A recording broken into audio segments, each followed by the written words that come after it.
Hello guys, so welcome back to my channel. So in today's video lecture, we are going to talk about a class of Aganatha that is Ostracodermy. तो Ostracodermy जो class है इसके members अब हमें देखने को नहीं मिलते हैं, यानी कि ये एक्सटिंक्ट हो चुके हैं। इसका कोई भी लिविंग मेंबर अब हमें अर्थ के ऊपर देखने को नहीं मिलता है।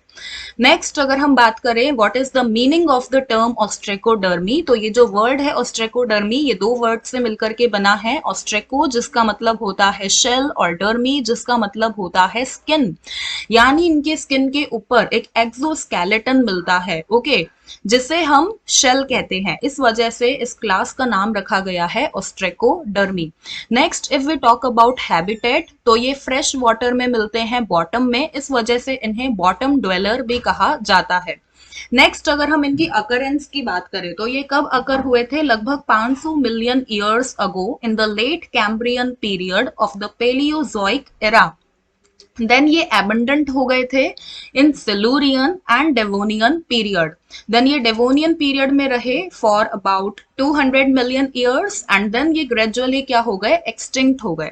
Now if we talk about some general character of class Ostracodermi members, then the first point is that कि हम इन्हें पॉपुलरली क्या बोलते हैं? आर्मर्ड फिशेस बोलते हैं या फिर बोनी स्किन्ड फिशेस कहते हैं, क्योंकि इनकी बॉडी के ऊपर एक एक्सोस्केलेटन पाया जाता है of armoured bones. Okay, next क्या है कि ये सबसे पहले वर्टिब्रेट थे जो कि अर्थ के ऊपर आए।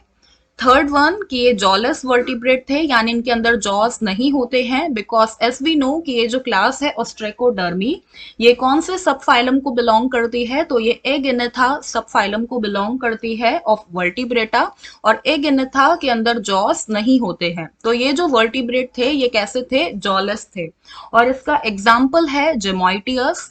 नेक्स्ट है कि ये किसको रिजेंबल करते हैं, यानी किसके साथ में सिमिलैरिटी शो करते हैं? तो ये साइक्लोस्टोम्स के साथ में सिमिलैरिटी शो करते हैं, और इनकी जो बॉडी होती है वो फिश की तरह होती है, यानी कि डॉर्सो वेंट्रली फ्लैटेंड होती है। ओके, और इनकी बॉडी की जो साइज होती है वो 30 सेंटीमीटर से ज्यादा एक्सीड नहीं करती है।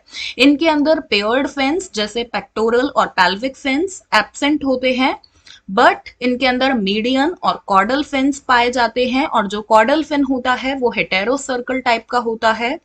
इनके अंदर बहुत सारे गिल स्लिट्स होते हैं, एक्सोस्केलेटन प्रेजेंट होता है और एंडोस्केलेटन एब्सेंट होता है। ये जो एक्सोस्केलेटन है ये इन्हें प्रोटेक्ट करता है इनके प्रीडेटर्स से।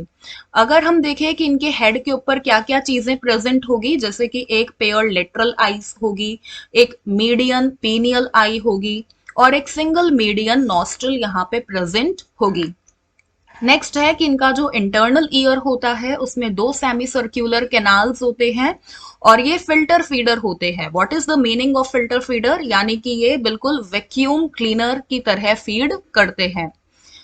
तो ये तो हमने देखा कि क्या हैबिटेट है, क्या अकरेंस है, और क्या जनरल कैरेक्टर्स है। Now we talk about the inter relationship and affinities.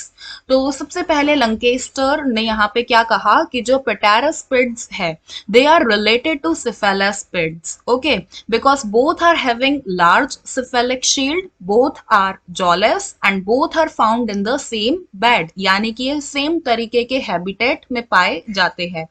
Next है कि प्रोफेसर एरिक ने यहाँ पे क्या बताया था कि जो पेटारास्पिड्स है इन्हीं से मेग्जिनॉइड्स बने हैं, जैसे कि हैगफिश, और सिफेलास्पिड्स से ही लैम्प्रे या पेट्रोमाइजोन बने हैं। अब हम देखेंगे कि क्या सिमिलैरिटी हमें देखने को मिलती है ऑस्ट्रेकोडर्म और साइक्लोस्टोम्स में। ओके, दोनों में ही क्या होते हैं? जॉस एब्सेंट होते हैं, क्योंकि दोनों ही एगेनेथा में आते हैं। दोनों का जो ब्रेन और जो क्रेनियल नर्व का स्ट्रक्चर होता है वो सेम होता है। दोनों में सिमिलर ऑडिटरी कैप्सूल्स होते हैं, अनपेयर्ड ऑल्फैक्टरी ऑर्गन्स होते हैं, और पाउच लाइक ब्रैंकियल सैक होता है।